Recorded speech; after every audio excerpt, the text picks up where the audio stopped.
Hola amigos de MUE, bienvenidos una vez más a esta sección de videos. Hoy tenemos un video muy especial porque vamos junto a mí, mi nombre es Michel Rey, voy a estar en conjunto con el doctor Carlos Donoso.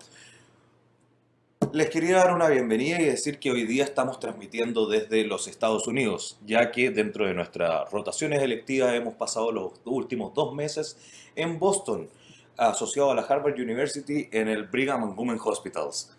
Y dentro de esta rotación hemos tenido la oportunidad de participar y asistir a las conferencias de medicina, urgencia y emergencia más importantes de Estados Unidos, incluida ACEP y Essential of Emergency Medicine, que realmente nos ha parecido que es una experiencia espectacular y uno de los cursos de más alto nivel a los que hemos podido participar tanto acá en Estados Unidos, en Chile o en cualquier parte. completamente de acuerdo contigo, Carlos, y por eso se nos ocurrió esta idea de compartir algunos take homes para, para hablar y tomar en cuenta los puntos que más nos parecieron que son significativos y además comentárselos a ustedes junto con nuestras opiniones acerca de ellos. Absolutamente. Esto no es un resumen oficial, ni mucho menos, sino que simplemente lo que a nosotros nos ha parecido el curso que es importante compartir con todos ustedes. Excelente, ¿te parece que comencemos? Adelante. Perfecto, bueno, la primera sección, bueno, fue una apertura de maestros.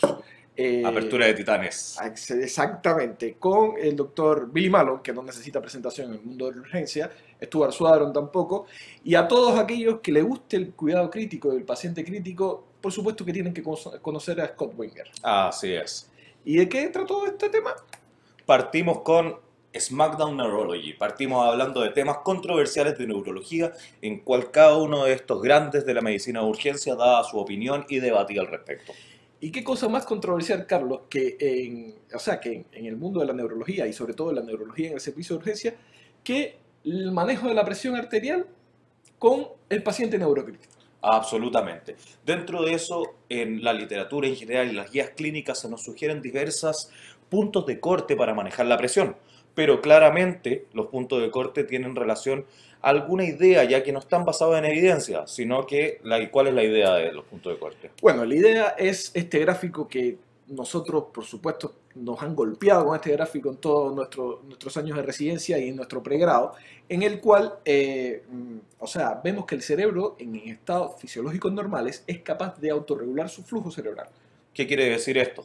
Quiere decir que, independientemente de la presión sistémica, el cerebro es capaz de mantener una presión durante condiciones fisiológicas normales. ¿Para protegerse de qué? O sea, en un paciente hipertenso me estás diciendo que va a tener el cerebro es capaz de mantener su misma presión y flujo que en un paciente un poco más hipotenso. Exactamente. Correcto. Pero ¿qué pasa? Que hay una trampa en este gráfico. En todos los procesos neurocríticos no tenemos idea de que si esto funciona o no. Y de hecho en muchos sabemos que no funciona. Claro, la teoría es, por ejemplo, sabemos que no funcionan los pacientes con trauma cerebral, podría no funcionar en pacientes que tienen daño en el tallo cerebral, y la teoría es que el cerebro pierde su proceso de autorregulación y por lo tanto está sujeto a la presión sistémica. Por lo tanto, si bajamos mucho, vamos a isquemia. Y si subimos muchos, a hiperperfusión. Hiperperfusión, lo cual puede producir más edema o más sangrado según sea el caso.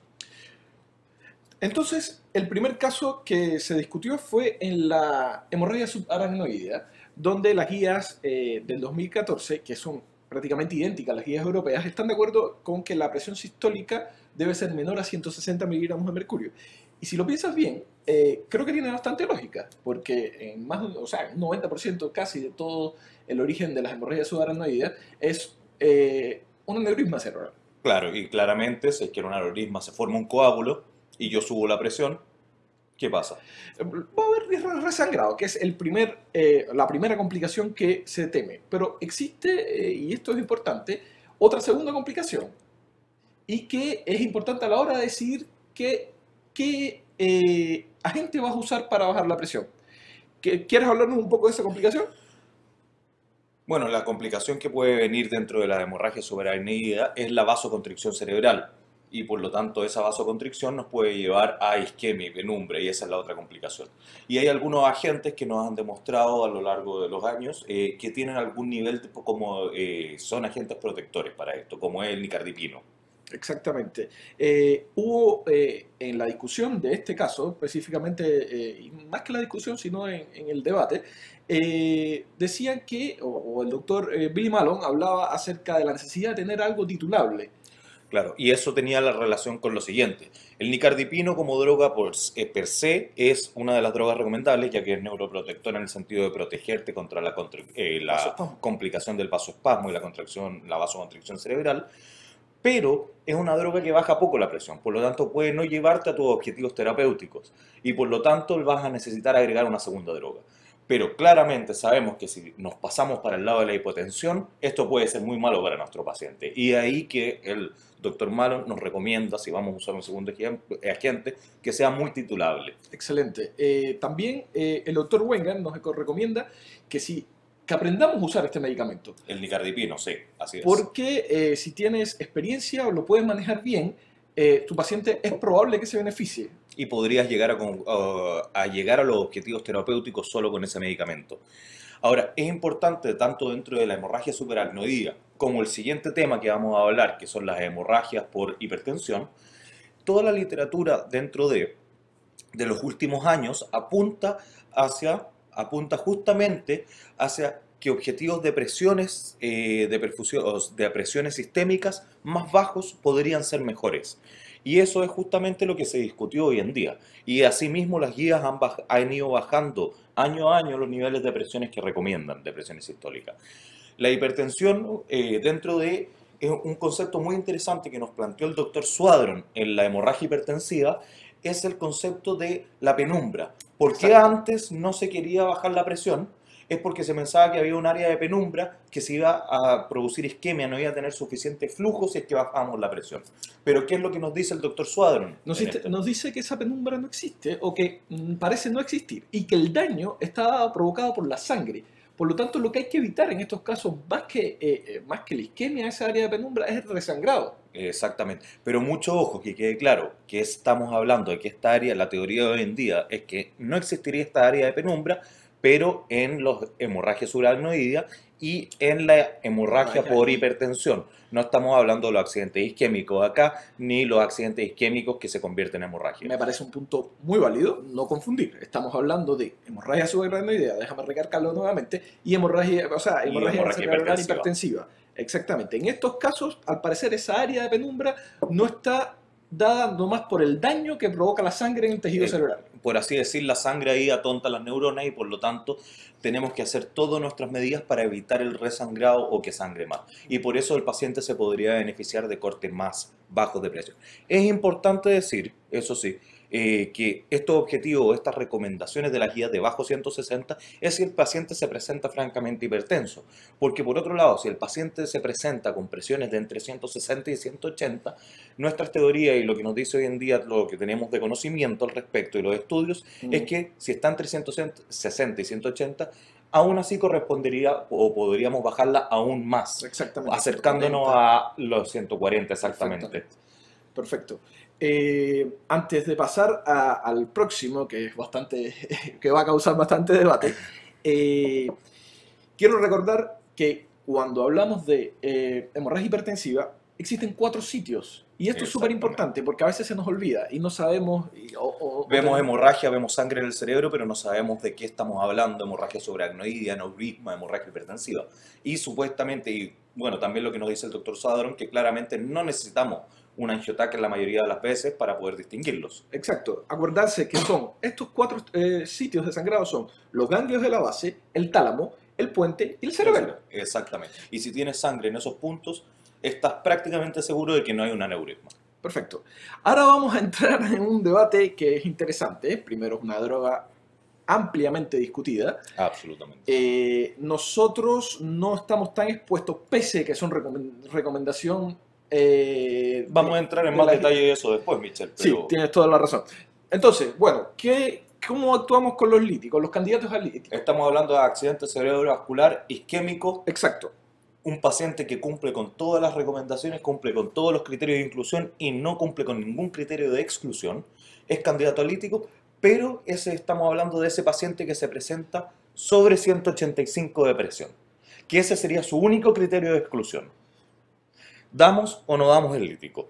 Y dentro de todo, fuera, guardándonos un poco nuestras opiniones personales, que tal vez los comentemos después, ¿qué nos dice el doctor Malon y el doctor Swadron aquí. Wingard. Y el doctor Wingard, claramente. Doctor Wingard refería que en su centro se daba. Por lo tanto, él siempre llevaba a su paciente al mejor estado. Claro, nos refería que él no era el responsable de tomar la decisión, sino que el neurólogo, y en general los neurólogos lo iban a dar. Por lo tanto, él se quería hacer cargo de manejar el paciente para que esté lo mejor posible. E incluso en los candidatos a lítico, que incluso recomendaban o cumplían el criterio de presión, él manejaba la presión bastante celosamente. ¿Por qué? Porque estos pacientes, cuando no se mantenían unos buenos o unas cifras adecuadas de presión, tienen más riesgo de sangrar. Así es. Por lo tanto, él nos decía que ya que no es una decisión que voy a tomar yo, pero es un paciente que voy a manejar yo trato que el paciente llegue a la droga en las mejores condiciones. No es bajar la presión, darle la droga y dejarlo libre. Claro, después de que se va el neurólogo, la presión vuelve a subir y nadie se hace cargo del paciente. Exactamente. Nos recalcaba mucho eso. ¿Y de quién es el paciente que nadie se hace cargo? Del paciente, del médico de urgencia y luego del intensivista. Exactamente. Por lo tanto, al final nos recalcaba eso, el manejo de la presión no solo en agudo para llegar al objetivo de trombolisis, sino que preocuparse de mantenerlo por las siguientes 24 y 48 horas bien de presión. Y el doctor Malone, por la otra parte, nos recomendaba tratar de buscar siempre el criterio de exclusión. Tratar de sacar nuestro paciente del medicamento trombolítico. Decía, bueno, el doctor Malone claramente era chistoso, pero tiene razón. Los criterios de inclusión y exclusión son bastante estrictos y por lo tanto él nos decía que muchas veces, estando atento caso a caso, la mayoría de las veces el paciente no cumplía todos los criterios de inclusión y exclusión y él nos recomendaba estar muy atentos, ya que la mayoría de las veces podíamos, por así decirlo, salvarlo del trombolítico. Genial, vamos a pasar un poco porque vamos a continuar hablando de los líticos más tarde, ¿te parece? Bien. Y esta parte me parece bastante simpática porque seguimos hablando de accidente vascular isquémico, pero los pacientes que no vamos a meter exactamente, en el grupo, que están después de las 3, 4,5 horas, que o tienen algún criterio de exclusión o no cumplen todos los criterios de inclusión. Carlos, pacientes que no le vamos a dar trombolítico, y ya lo sabemos. ¿Vale la pena bajar la presión? Vale la pena bajar la presión, bastante interesante. En estos pacientes nuevamente estamos en bajamos, no bajamos la presión, la dejamos que suba hasta las nubes, siempre todos tenemos un reflejo condicionado que es bajar la presión, o todos los médicos dicen presiones sobre 250, hay que bajarla, presión sobre 180, hay que bajarla, distintos números a lo largo de la historia, pero es como el reflejo condicionado, hacer algo. Mira este estudio que me pareció bastante singular desde el punto de vista ético incluso, es un estudio chino donde toman un gran número de pacientes y lo randomizan a control de presión y no hacer nada por la presión arterial. O sea, hacer todas las otras medidas de neuroprotección, sí, pero la presión dejarla tranquila. Exactamente. No le dieron ninguna droga para controlar la presión. ¿Y los resultados? ¿Cuáles fueron? Idénticos. No hubo variación en ninguno de los dos grupos en outcome neurológico. Exactamente. O sea, tener presiones sobre 220 o bajo 180 era exactamente lo mismo para los pacientes. Ahora, parece que la presión, de todas maneras, juega un papel, o mantener la presión en el largo plazo. O sea, absolutamente. En la recurrencia de estos pacientes a tener otros accidentes isquémicos o otros accidentes vasculares.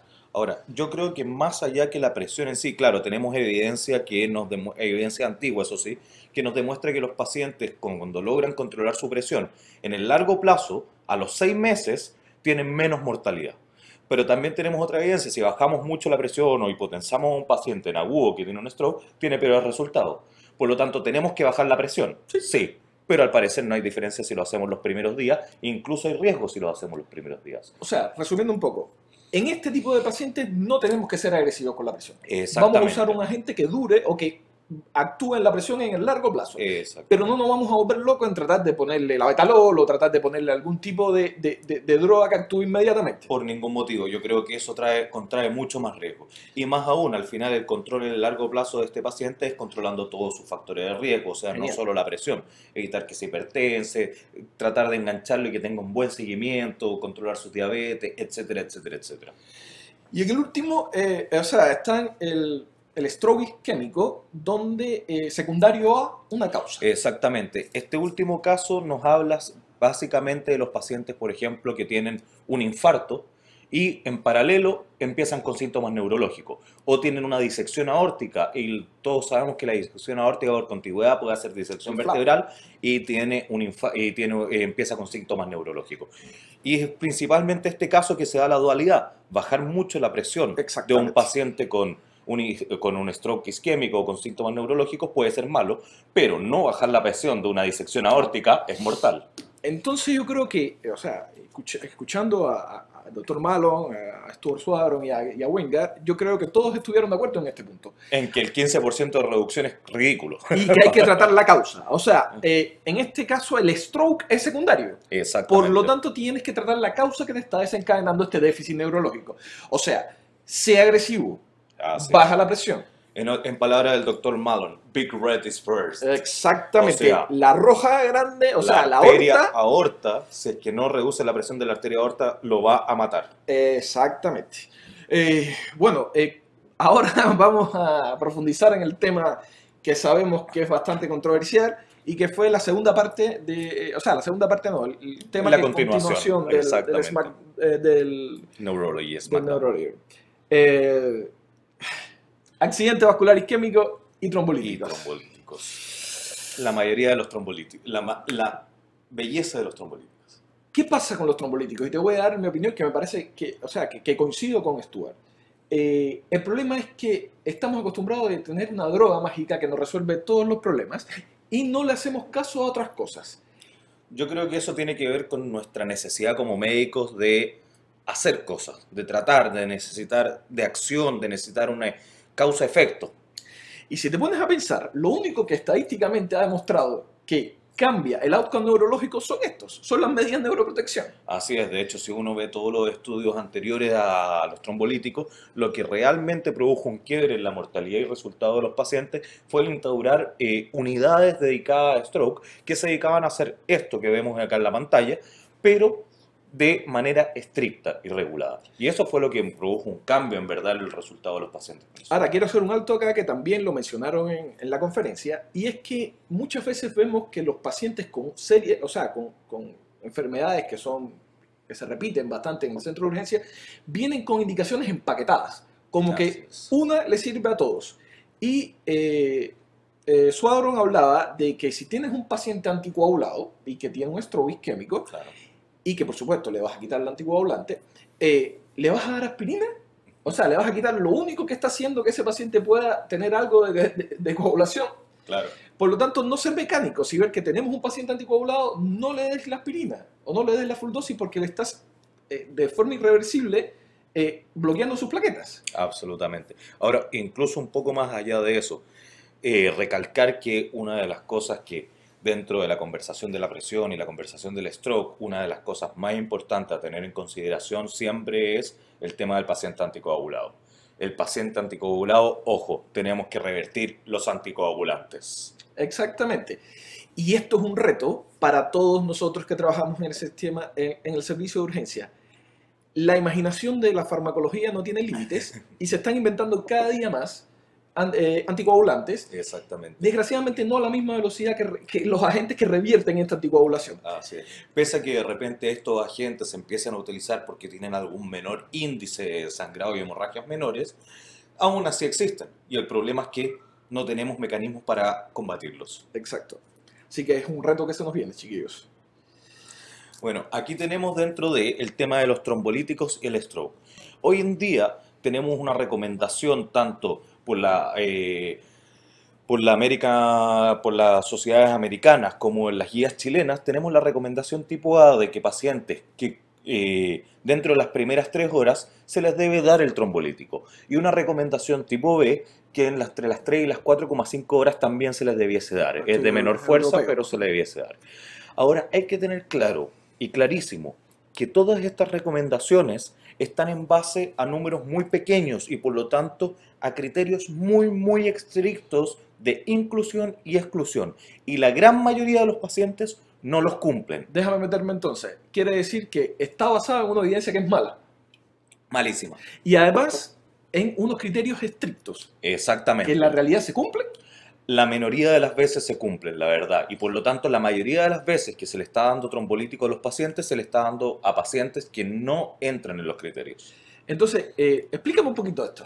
Bueno, aquí tenemos básicamente cuál es en el paciente ideal que cumple a la perfección los criterios de inclusión. Déjame interrumpir. Ideal, o sea, el estudio original, 3 horas. Exactamente. Dentro de las primeras 3 horas, el paciente ideal cumple todos los criterios de inclusión, no cumple ningún criterio de exclusión. Tenemos que cada 24 pacientes que nos muestran arriba, si es que le doy trombolítico, voy a beneficiar a 2, que son estos 2 verdes, estos 2 rojos que se convirtieron en verdes. ¿Y qué vas a hacer con el negrito? Y voy a dañar a 1. O sea, en resumen, voy a beneficiar a 2 y dañar a 1 si doy el trombolítico, en las condiciones ideales. Y esta es la real escala. Así es. Este es el real beneficio que tiene el trombolítico. Mejorar a 2, dañar a 1. Bueno, vamos a pasar a otro tema que me pareció muy interesante. Ojo, y quería recalcar dentro del tema anterior, mejorar a 2 y dañar a 1, pero claramente ese es el paciente ideal. Si tengo un paciente más añoso, con infartos grandes, claramente voy a estar dañando más. O sea, y eso es lo que están en los criterios de inclusión. Y también aquí algo muy interesante que nos dijo el doctor Malone. Paciente que viene en los casos extremos, por ejemplo, un paciente que viene con un déficit neurológico focal, claro, tiene un escáner y es negativo, pero es un paciente de, por ejemplo, 26 años.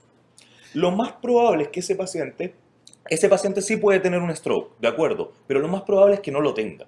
Y le voy a estar dando el riesgo de los trombolíticos, que como sabemos en la población general es un 6% de sangrados mayores.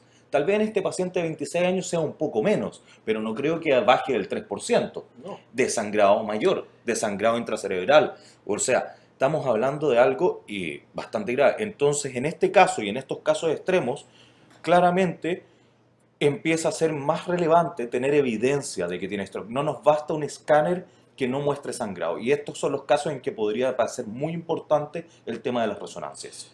Exactamente. En estos casos, y más que en estos casos, existen muchos pacientes que se incluyen como stroke y que realmente son stroke mimics. Exactamente. O sea, hablaban de las migrañas, las cefaleas migrañosas, los estatus, o sea, las parálisis de todo después de una crisis convulsiva, exactamente. La hipoglicemia. También.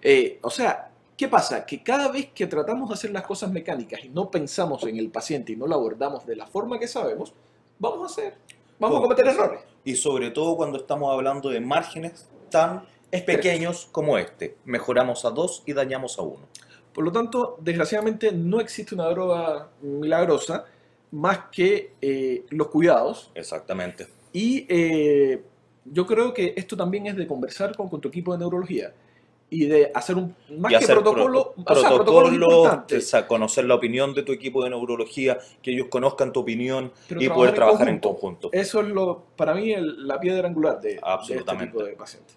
Y discutir antes, no con el paciente. Exactamente, ser feo cuando está el paciente enfrente.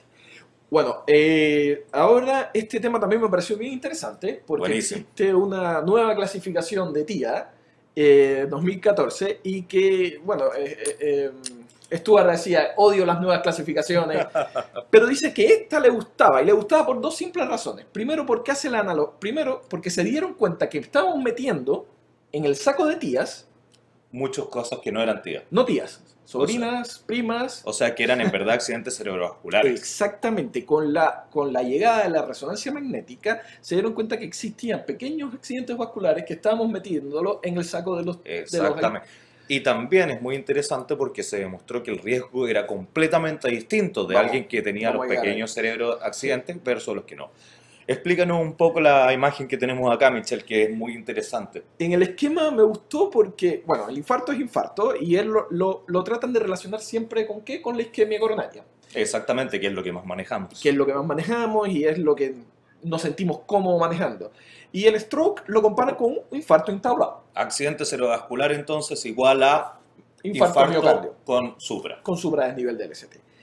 El o sea, el ataque transitorio isquémico, pero con infarto demostrado en la resonancia magnética, es como una angina inestable, pero con troponinas positivas. Exactamente. Y una cosa que me gusta acá... Y te explica el último. El último, antes. bueno, el último es el ataque transitorio isquémico sin ninguna imagen de resonancia de lesiones y que lo comparan acerca de, o sea, como una angina inestable y también pensar en los Claro, mimics. lo compara con una angina inestable, pero aún Sin más troponina. allá, tiene tan bajo riesgo de que en verdad sea una angina, sea un accidente transitorio, que te obliga a pensar en los mimics. O sea, los mimics. tienes tan bajo riesgo de caer en la parte roja, en el stroke, que hay que pensar en que hay otra cosa más metida. Exactamente.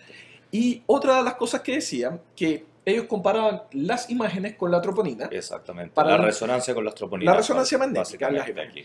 y la resonancia magnética es más específica que las troponinas. Exactamente. Es más sensible y específica que las troponinas, pero es la troponina del stroke cerebral. ¿Y cómo nos ayuda esto?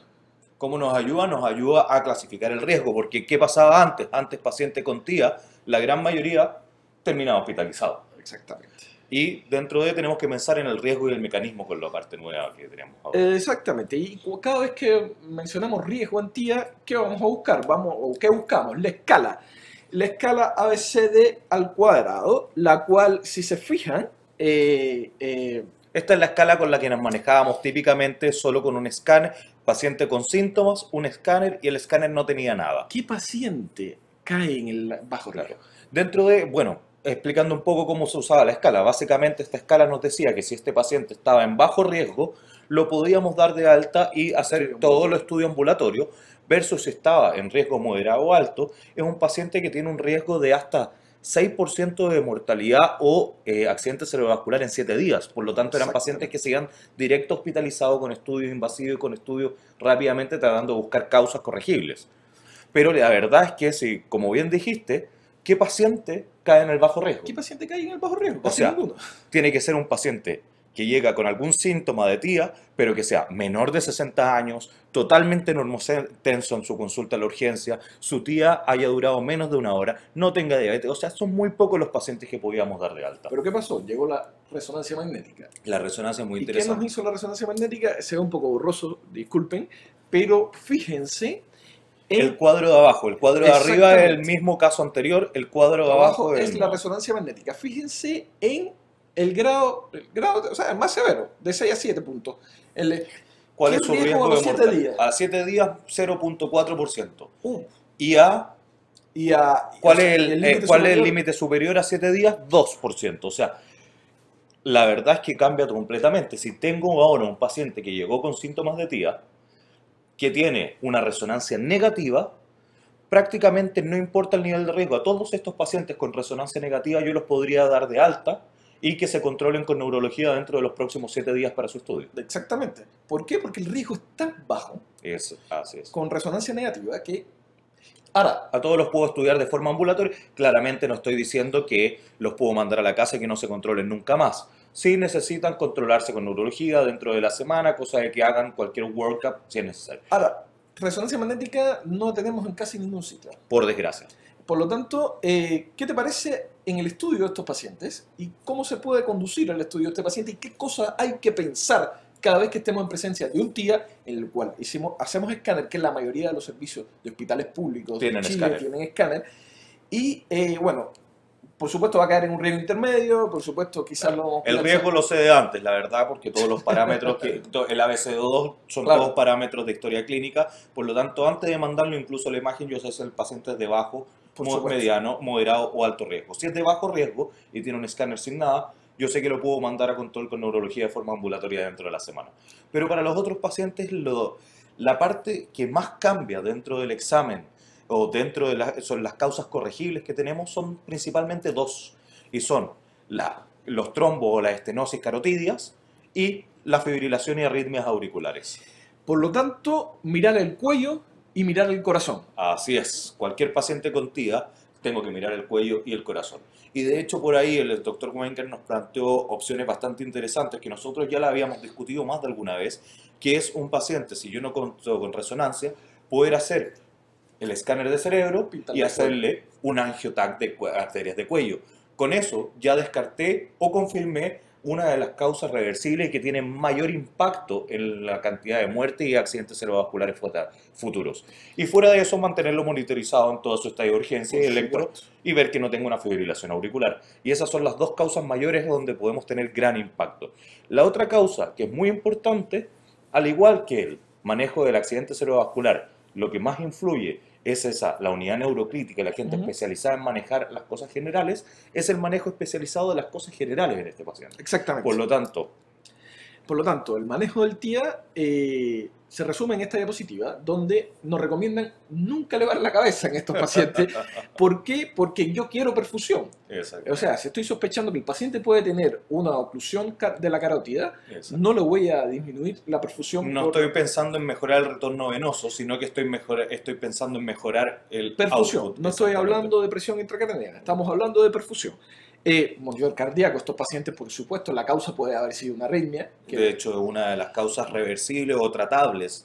Mantenerlo eubolémico con una hipertensión permisiva. ¿Por qué? Porque, como ya mencionamos, quiero flujo. Exactamente. No tengo que bajarle la presión a estos pacientes. Y aquí ya estamos hablando de los pacientes con TIAs pequeños, con accidentes pequeños, los que ya estoy hospitalizando. El doctor Malone sugería que para aquellos pacientes, o sea, aquellos médicos que deseen bajar la presión, que le den midazolam. El caso se refería exactamente al caso. Al médico.